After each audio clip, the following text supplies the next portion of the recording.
pourquoi ai-je écrit une pièce sur les EMI? J'ai eu dans ma vie bien sûr des deuils. Particulièrement, j'ai perdu ma fille aînée et elle s'est manifestée à moi quelque temps après. Donc je sais très bien que la vie continue après la mort. Mais quand ma fille est décédée, on ne parlait pas encore des EMI.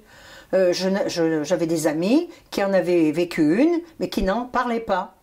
Et c'est lorsque j'ai rencontré Nicole Dron que ce jour-là, par amitié, elle m'a raconté ce qu'elle avait vécu.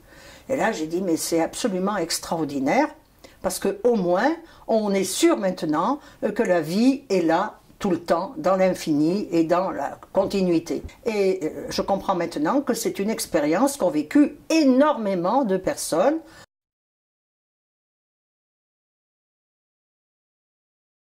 Et un ami d'enfance qui va être le premier confronté à l'histoire de Benoît. Et là, vraiment, lui, il l'envie, Benoît. Parce qu'il a perdu sa femme bien-aimée. Il se dit, il suffirait de faire une EMI, et moi, je revois ma femme, je vais la voir. Même si elle ne reste pas longtemps présente, de l'autre côté, je vais la voir. Donc, je vais être persuadée qu'elle continue à être présente et qu'elle m'attend. Donc, vous voyez, le premier contact, c'est vraiment avec Gérard. Il essaye, au fond, Benoît essaye son histoire sur Gérard. Et puis, évidemment, beaucoup plus proche de lui, il y a sa femme et puis ses enfants. Et là, je crois que le personnage d'Irina, je pense que je me suis beaucoup projetée dans le personnage d'Irina. Parce que cette femme, elle connaît un amour, elle connaît certainement encore, un amour profond pour son mari. Mais c'est une femme profondément déçue. C'est une femme, elle est passée, elle sent vraiment que son mari et elle sont passés à côté de quelque chose. Ils se sont ratés quelque part depuis 5 ans. Et bien dans les couples, c'est souvent comme ça. Il y a à un moment donné une rupture parce qu'il y a eu des non-dits. Alors qu'il serait tellement plus simple de dire, voilà, en ce moment, je vis ça, j'éprouve ça.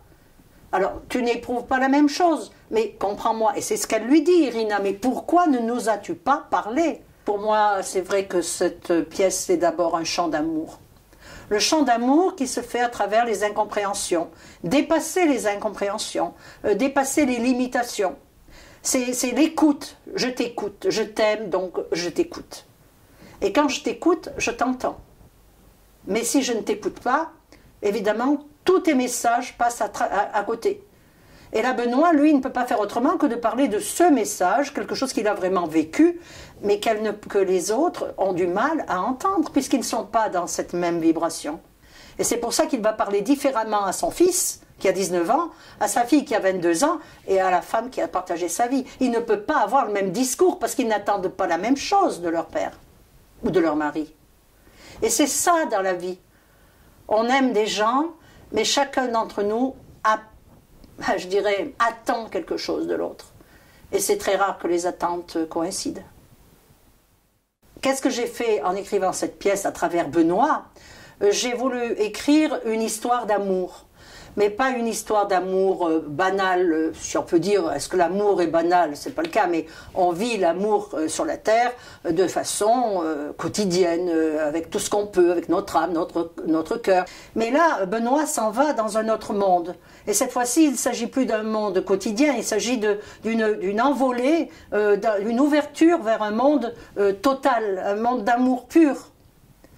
Eh bien, il est évident que moi, ce que j'aimerais, quand cette pièce sera jouée, c'est que le public puisse ressentir au-delà des mots toute cette merveilleuse aventure, cette expérience unique que, bien sûr, un certain nombre de millions de personnes ont connue, mais dont ils ont presque honte, parce qu'on leur a dit souvent, vous savez, vous avez eu une hallucination. Ces gens-là n'ont pas voulu confronter leur merveilleuse aventure avec ce côté prosaïque, l'hallucination, le cerveau, les cellules.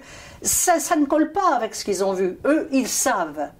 Mais quand on sait sur la Terre, on ne peut pas forcément partager avec les autres. Avec cette pièce de théâtre, c'est à chaque spectateur d'ouvrir son cœur ou de rester dans son mental.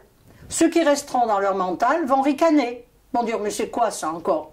Mais ceux qui ont le cœur ouvert vont bien comprendre, parce qu'ils ont peut-être tous dans leur famille quelqu'un qui a vécu une EMI, quelqu'un qui sait que ça existe. Voilà. Donc mon rêve serait que les gens soient émus et qu'ils ouvrent leur cœur. C'est tout.